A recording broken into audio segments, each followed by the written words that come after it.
종말을 바라보는 시작이란 주제로 이제 특별 새벽 기도를 진행했었습니다. 그래서 마지막 19장에서 시작한 그 놀라운 하늘의 영광을 우리 한 5분 빼고 다 오셔서 다 들으셨는데, 그래도 이제 마지막까지 이것들을 정리를 해서 마지막 부분을 설교하려고 하는데요. 그 5분을 위해서 조금 더 보충해서 설명을 하도록 하겠습니다. 그래서 조금 설교가 좀 길어질 수 있으니 마음에 조금 작정을 하시고 말씀을 들으셨으면 좋겠습니다. 종말을 바라보는 시작입니다. 이어령 교수 돌아가시기 2해 전에 연말의 대담에서 이런 표현을 하셨습니다. 탄생은 죽음과 함께 시작한다. 정말 멋진 말이죠. 탄생은 죽음과 함께 시작한다. 그가 예수를 믿고 난 다음에 한 말이기 때문에 그 탄생과 죽음이라는 단어보다 다시 시작한다는 말에 더 관심이 가게 됐습니다. 그리고 그 말을 하는 이어령 교수에게 굉장히 평안함을 느꼈습니다. 이미 자기는 시한부 인생이었거든요. 그런데 그 말을 하는 데 있어서 굉장히 불안하거나 두렵거나 이런 게 아니라 편안함을 느꼈다는 거죠. 그가 따님의 죽음으로 인해서 죽음 앞에서 배회하고 두려워하다가 그리스도를 만나고 부활하신 주님을 만나고 나서 인생의 결말을 아니까, 인생의 끝이 무엇인지 아니까 모든 것은, 자기의 모든 삶의 모든 과정은 다 결말로 가는 것이 아니라 하나님 나라로 가는 과정이라는 것을 깨닫게 된 것이죠. 그러니 평안할 수밖에 없는 것입니다. 자기 안에 암덩어리가 점점 자라고 있음에도 불구하고 두려워하지 않는 것이죠. 그래서 모든 상황이 과정이니까, 주님 만나는 그 길이니까 재밌고 기쁘고 확신을 가지고 많은 사람들에게 마치 삼손이 자기가 살아있을 때보다 죽을 때 더 많은 사람들을 이길 수 있었던 것처럼 말년에 이어령 교수가 사람들에게 도전을 준 것은 엄청난 파워였습니다. 그런데 간혹 이 모습은 이제 비단 이어령 교수에게만 가지는 특별한 은사가 아니라는 것이죠. 하나님의 나라를 목격한 성도들, 하나님의 나라를 본 자들은 모두 이렇게 삶을 살 수 있다는 것입니다. 할렐루야, 아멘. 그거는 그분의 특별한 은사가 아닙니다. 하나님은 이 모든 비밀을 우리들에게 다 보여주셨습니다. 그런데 간혹 우리가 보면 그런 신앙의 목적과 또 결말을 보지 아니하고 신앙생활을 한다거나 목적과 상관없이 신앙생활을 하는 경우도 있는 것 같습니다. 사실 여러분, 이런 일들은 일상에서는 절대로 불가능합니다. 우리가 결과나 목적하는 바 없이 행동할 수 있습니까? 절대로 우리는 그렇게 못합니다. 사업하시는 분, 또 직장 다니시는 분, 무슨 일을 진행하기에 앞서 무엇을 세우죠? 계획을 세우고, 먼저 목표를 세우죠. 목표가 세워지면 거기에 대한 방향을 찾아 나가는 것이 아닙니까? 근데 목표도 없는 일을 진행한다? 있을 수 없는 일입니다. 하다못해 우리가 버스를 타고 갈 때도 목적지를 정하고 경로를 정해서 어디서 갈아타고 그러면서 승차하는 것 아닙니까? 우리의 모든 인생의 과정은 모두 결말을 바라보고 목적지를 바라보면서 가는 발걸음입니다. 맞습니까? 맞죠? 그런데 이상하게 신앙생활은 안 그런 것 같을 때가 너무 많은 거예요.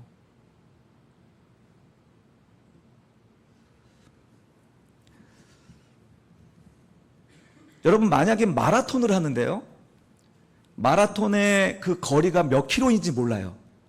또 그리고 그 목적지가 어딘지 알려주지 않아요. 그러면 아무리 달리기를 잘하는 사람도 오래 못 달립니다.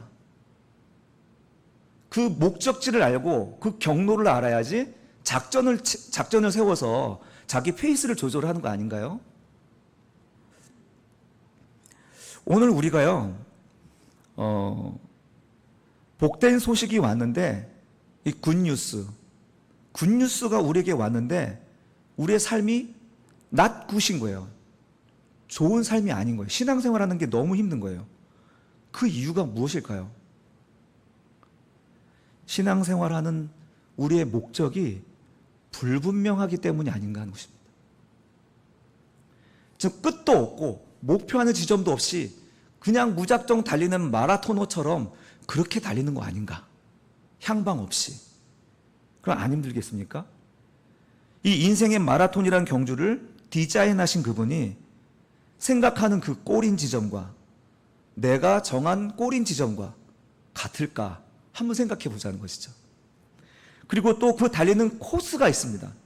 그것도 규칙과 그 맵을 따라 달려야 되는데 우리는 자기 나름의 신앙과 자기 나름의 경로를 따라서 이 마라톤을 주도하려고 하는 거예요. 그러니까 힘든 거 아닌가 싶은 거예요. 전 여러분에게 한번 질문을 던지는 것입니다. 우리 학생들이 공부를 힘들어하는 이유가 뭘까요? 꿈이 없다는 말이잖아요. 꿈이 있는 아이들은 이걸 즐겁게 합니다. 그렇죠? 꿈이 없기 때문에 공부하는 게 힘든 거예요. 공부가 힘든 이유는 이것과 똑같은 거죠. 그 결말을 우리가 생각하지 않기 때문에.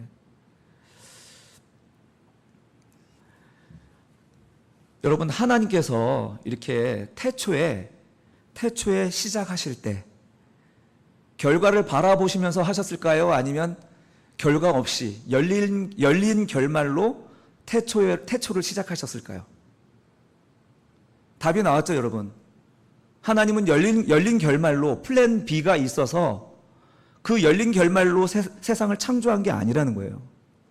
우리 인생도 버스 타는 것도 결말을 가지고 목적지로 가는데 하나님이 이 창조를 시작하셔서 역사를 시작하는 데 있어서 결말을 안 보고 시작하신다고요?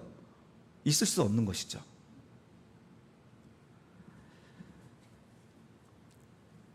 그래서 하나님은 자기 자신을 자꾸 나는 이런 사람이야, 이런 분이야, 나는 이런 존재야 라고 자기 계시를 합니다.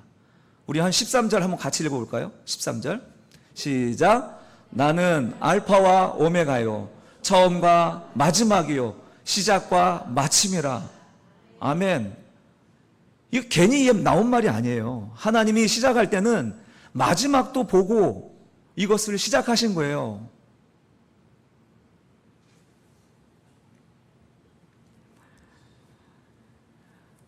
하나님이 전능하시단 말도 하시죠.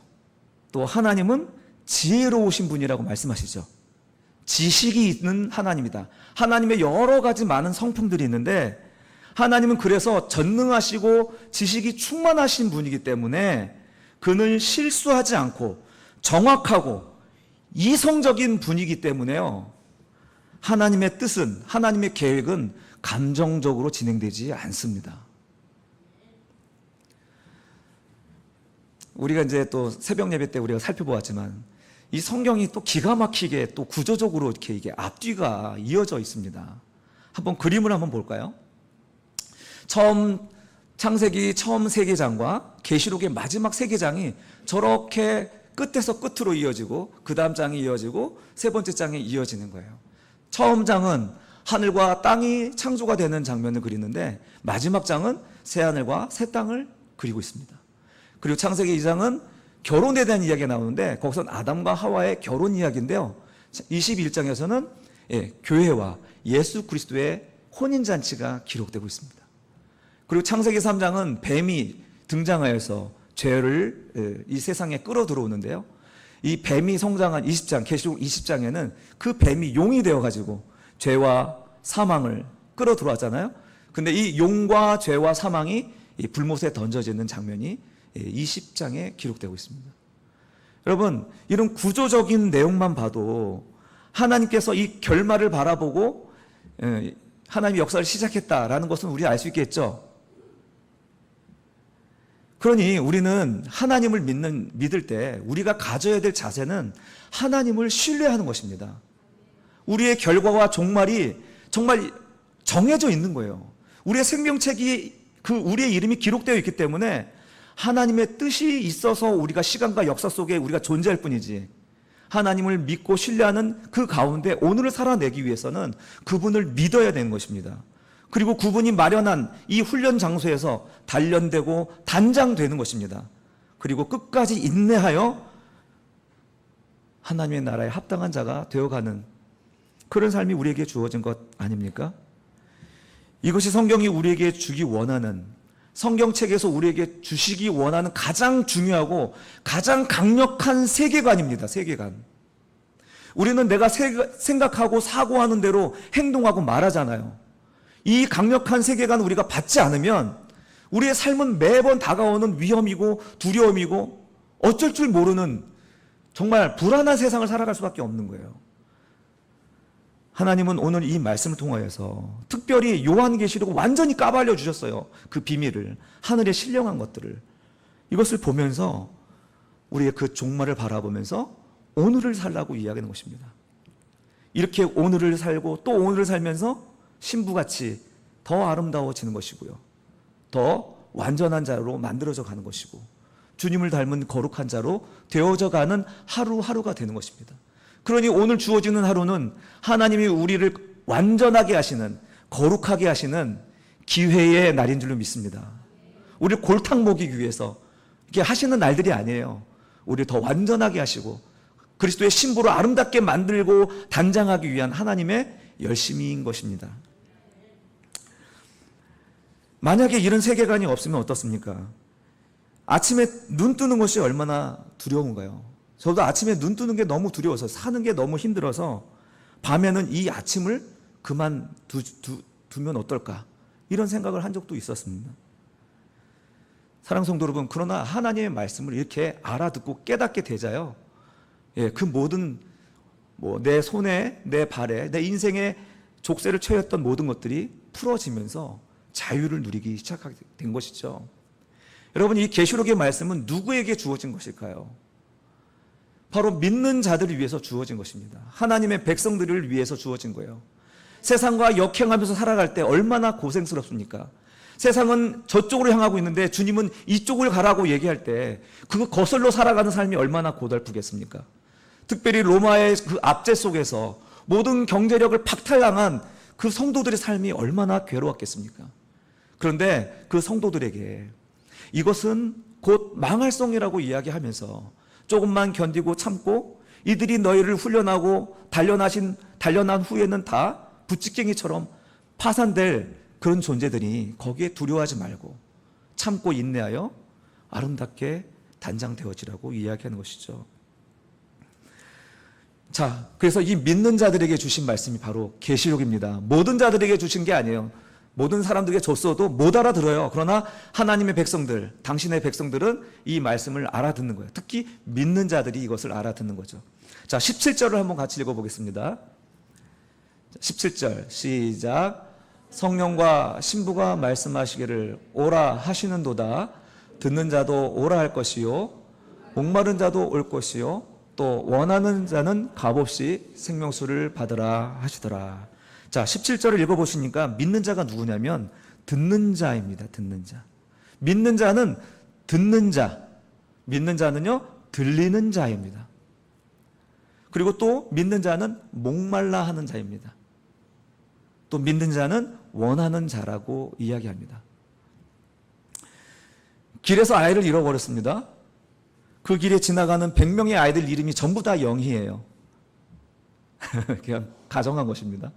그런데 엄마가 영희야 부르면 희한하게도 내 아이만 나를 향해 달려오는 것이죠. 그것은 관계 안에서 들리는 소리인 것입니다. 성경 안에 이런 얘기도 있죠.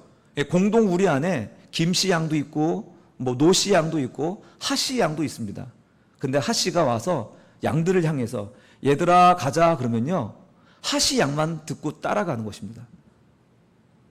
관계 안에서 들리는 소리인 거예요.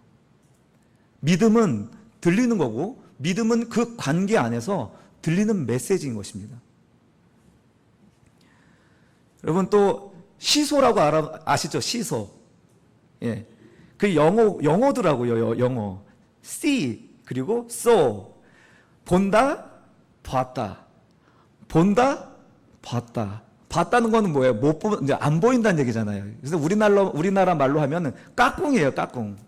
이게 안 보였다가 까꿍 하면 아이가 까르르 웃잖아요.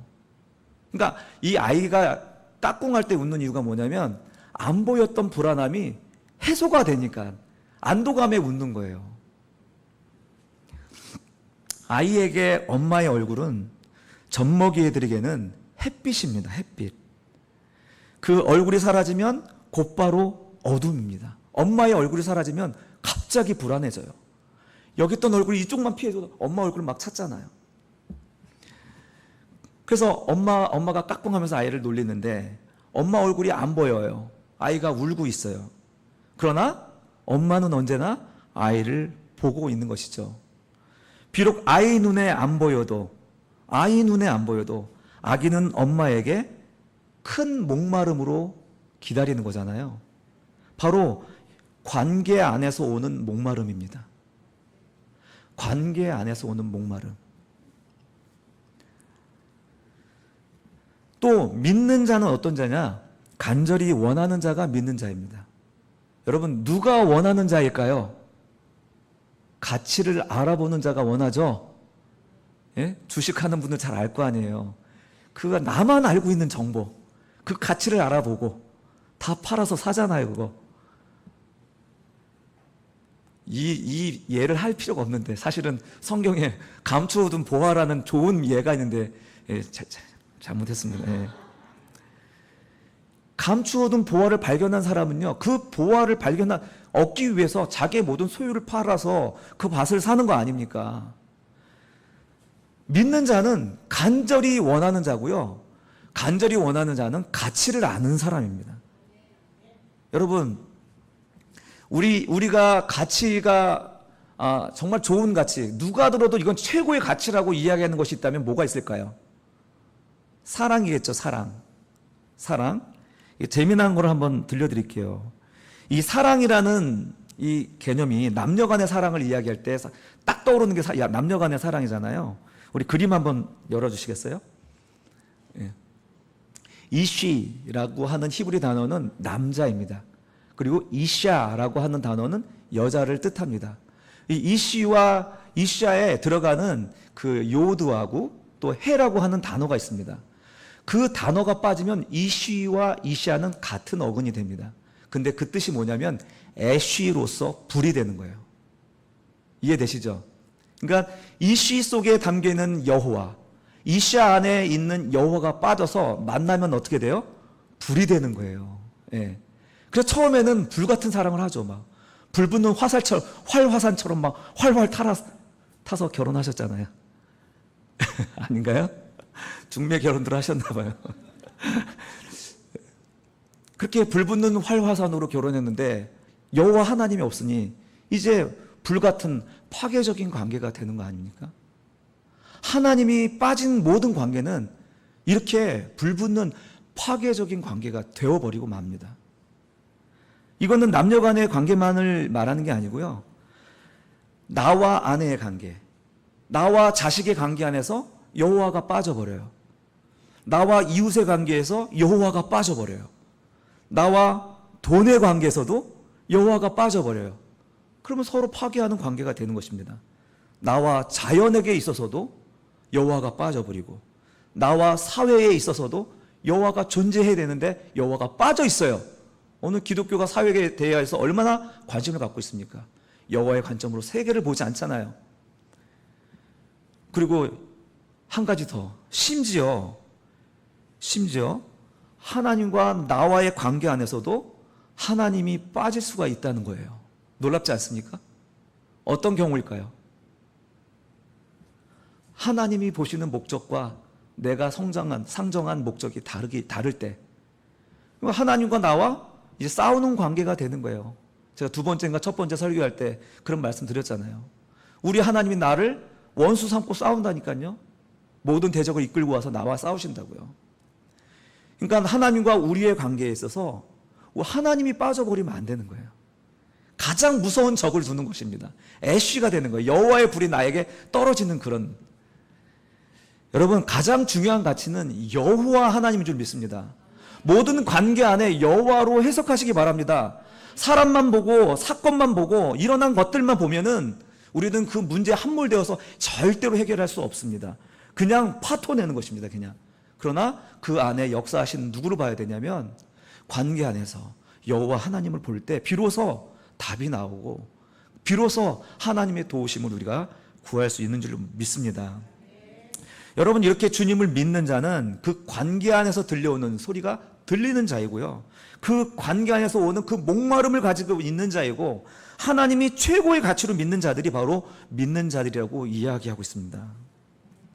그러니 이 믿는 자들에게 주시는 이 요한의 계시록, 말세의 이 묵시록을 우리가 충분히 보고 그것을 내 마음의 새김으로 당황하지 말고 주님의 뜻하시고 목정하신 말을 이루실 때까지 잘 참고 인내하며 더 온전케 되고 더 거룩하게 되고 아름다운 신부로 더욱 만들어져가는 여러분들이 되시기를 축원합니다. 주님이 그래서 격려하시려고 이 글을 쓰신 겁니다.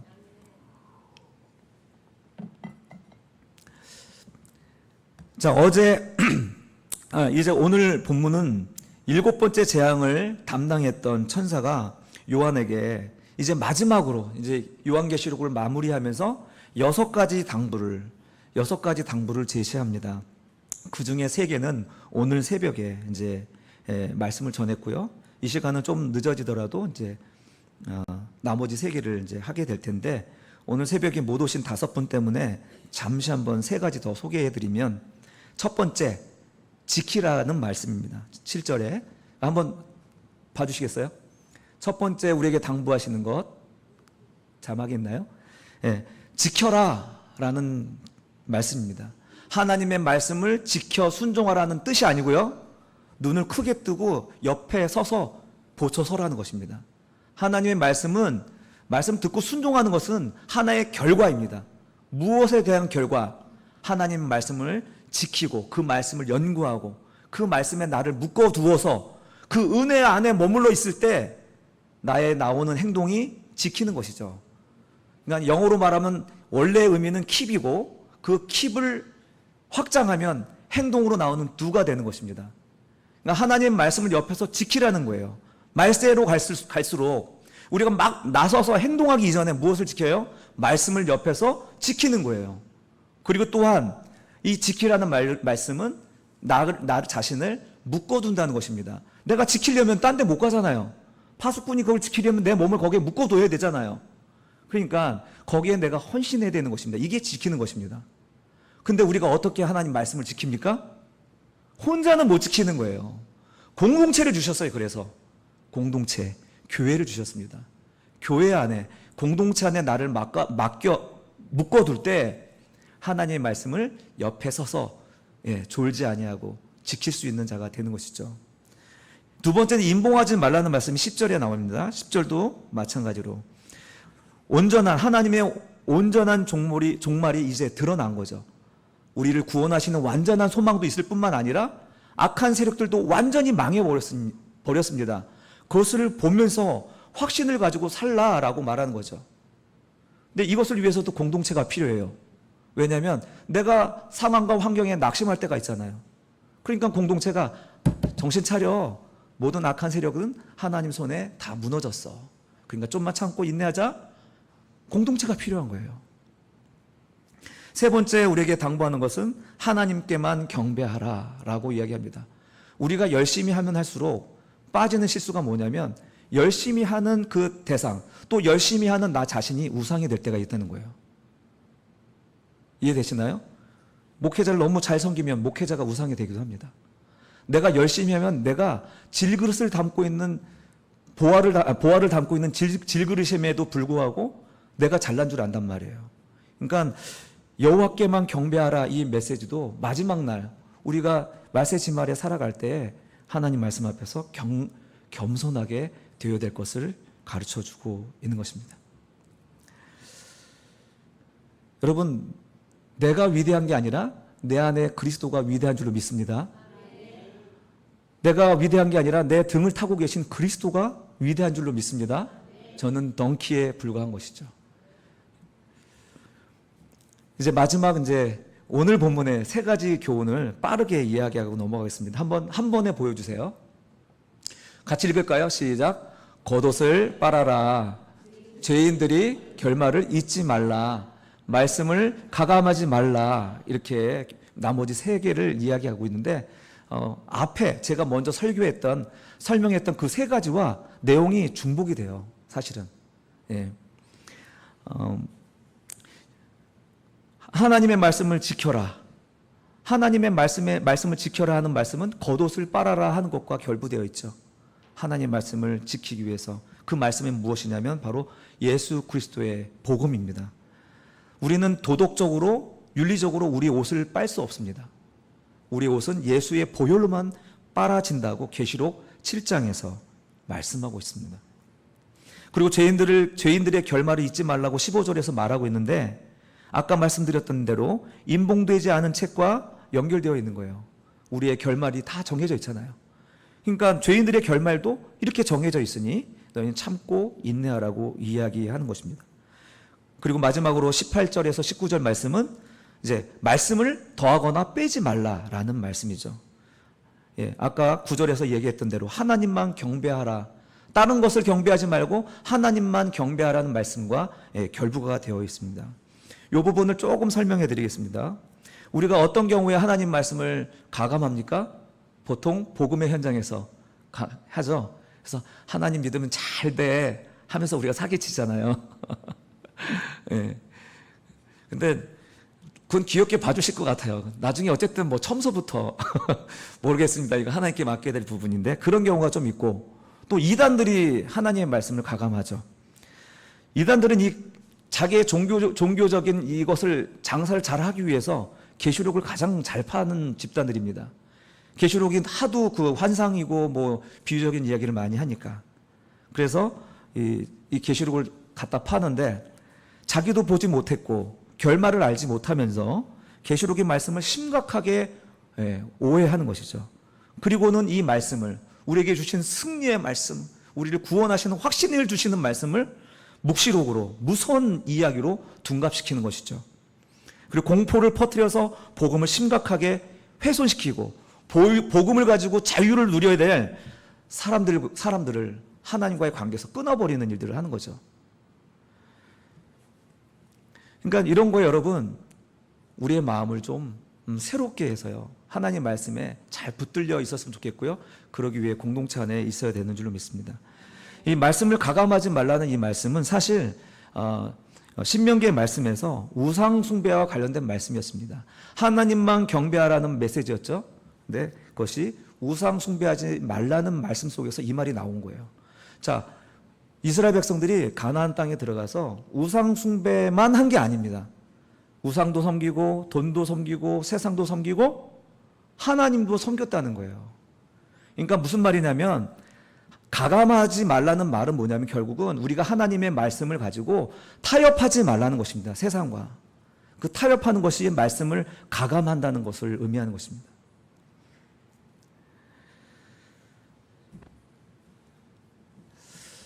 예수님도 같은 말씀하셨습니다. 누가복음 16장 13절 같이 읽겠습니다. 시작. 주인을 섬길 수 없나니 혹 이를 미워하고 저를 사랑하거나 혹 이를 증히 여기고 저를 경히 여길 것이니라. 너희는 하나님과 재물을 겸하여 섬길 수 없느니라. 겸하여 섬기는 것, 이것이 더하고 감하는 것입니다. 그러니까 우리 신앙생활 속에서 우리 말세지말에 살아간 우리들은 오직 하나님의 말씀에 순종하면서 살아갈 때 그 삶이 세상에서의 그리스도의 향기가 되고 하나님과 그리스도와 함께 왕노릇하는 천년 동안 왕노릇하는 심판의 기간이 된다라는 것입니다. 여러분 쉽지 않겠죠? 먼저 3대지도 아니고 6개의 교훈을 이야기하니까 쉽지 않았을 것입니다. 이것을 또한 어떻게 지키겠습니까? 쉽지는 않죠. 그러나 우리가 여호수아처럼 결단했으면 좋겠습니다. 그러면 주님께서 도와주실 줄로 믿습니다. 한번 같이 한번 따라해볼까요? 나와 내 집은 오직 여호와만 섬기겠습니다. 그러면 우리 하나님께서 도와주십니다. 주님은 반드시 도와주시고요. 오늘 본문에서도 보면 격려하시잖아요. 이런 말씀을 하실 때 중간중간에 나는 말이야 처음과 끝이야 이렇게 얘기했잖아요. 중간중간에 나는 다윗의 목자야, 다윗의 뿌리야, 나는 광명의 새벽별이야, 그러니까 좀만 참자, 나는 속히 올 거야, 조금만 견뎌. 헬스클럽에 가면은 트레이너가 자, 20개 합니다. 20개 막 하는데 20개 다 했어. 2개 더, 2개 더 막 이러잖아요. 너 2개 더 하면 또 2개 더 하라고 그래요. 막 그러다가 거의 끝 다다를 때 이제 딱 붙잡아 주잖아요. 예, 마치 또 그런 것 같아요. 그렇게 하고 난 결과가 뭡니까? 예, 튼튼한 왕자가 새겨진 복근이 아닙니까? 예, 우리가 하나님의 그 말씀에 인내하여 조금 더 우리에게 그렇게 격려하시는 이유는 그렇게 한 결과가 우리 안에 그리스도의 왕자가 새겨지게 하시는 게 아닐까요? 사랑하는 성도 여러분, 오늘의 삶을 시작하실 때마다 알 수 없다고 불안해하지 마시고 종말을 바라보면서 하루를 시작하시기 바랍니다. 목적지를 찍어놓고 출발하는 삶입니다. 할렐루야. 하나님의 펼쳐놓으신 종말의 내비게이션이 바로 우리 앞에 펼쳐져 있는 거예요. 그것을 딱 틀고 하루를 시작하는 거예요. 그러면 시간과 공간 속에서 다닐 때 만나는 일에 우리가 당황하지 않는 거예요. 이 만나는 일들은 경로 중에 하나인 것이죠. 이제 만나는 일이 아니라 하나님이 하시는 일로 보이기 시작할 것입니다. 우리 교회에 있었던 많은 아픔들과 불안한 일들, 불편한 일들이 많이 있었죠. 사건도 있었고, 그런 사건의 중심에 있는 사람들도 있었고, 그 영향 아래에 있는 사람들도 있었습니다. 우리 눈에는 지금 그 사람과 그 일만 보입니다. 그러나 우리가 이렇게 하나님의 종말의 내비게이션을 틀고 보면 어떤 현상이 일어나요? 하나님의 추천 경로였구나, 이게. 할렐루야. 운전하시는 분들은 다 알잖아요. 추천 경로예요, 이게. 가장 빠른 길이고 가장 좋은 길이고 안전한 길이라는 것을 깨닫게 되는 거예요. 이제 사람과 사건이 아니라 인도하시는 하나님이 보면서 감사한 거죠. 그래서 우리는 순풍을 얻어도 고요한 바다로 저 천국을 향할 때 주 내게 순풍 주시니 감사합니다 라고 할 수도 있고요. 또 어떻게 해요? 큰 물결 일어나 나 쉬지 못하나 이 풍랑으로 인하여 덮밥니다. 할렐루야. 사랑하는 성도 여러분, 우린 더 빨리 가고 있습니다. 맞죠? 이제 피해 의식을 내려놓고 주님이 하시는 일들을 보면서 주님이 열어두신 종말의 내비게이션을 트고 매일매일 주님과 함께 시작하시는 저와 여러분 되시기를 주님의 이름으로 축원합니다. 이제 사랑하는 성도 여러분, 진실로 하나님이 하신 일을 믿고 완성된 종말을 바라보면서 주님의 당부를 마음에 새기고 우리가 살아야겠습니다. 그러면 우리는 주님 앞에 알겠습니다. 주님, 나는 이제 오늘 더 아름다워지겠습니다. 나는 오늘 더 온전해지겠습니다. 주님, 나는 오늘 더 거룩해지겠습니다. 그렇게 오늘 다시 시작하겠습니다. 종말을 바라보면서 다시 시작하겠습니다. 그러나 바라옵고 원하오니 주여 어서 오시옵소서.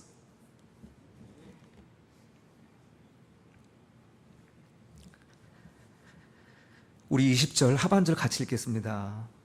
20절 하반절 시작. 아멘. 주 예수여 오시옵소서.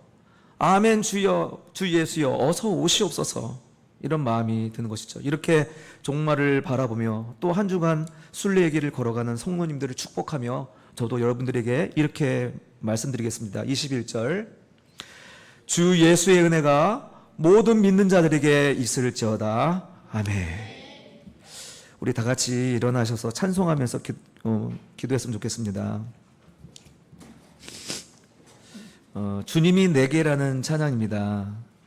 주님이 내게 다가온 후에 그 사랑을 알게 되었습니다. 우리 주님께서 나와 함께 있어 준다면 뭐든지 할 수 있을 것 같습니다. 주님이 우리와 함께 하시기 위해서 성령을 보내주셨죠. 우리 그것을 바라보면서 주님이 내게 찬양하겠습니다.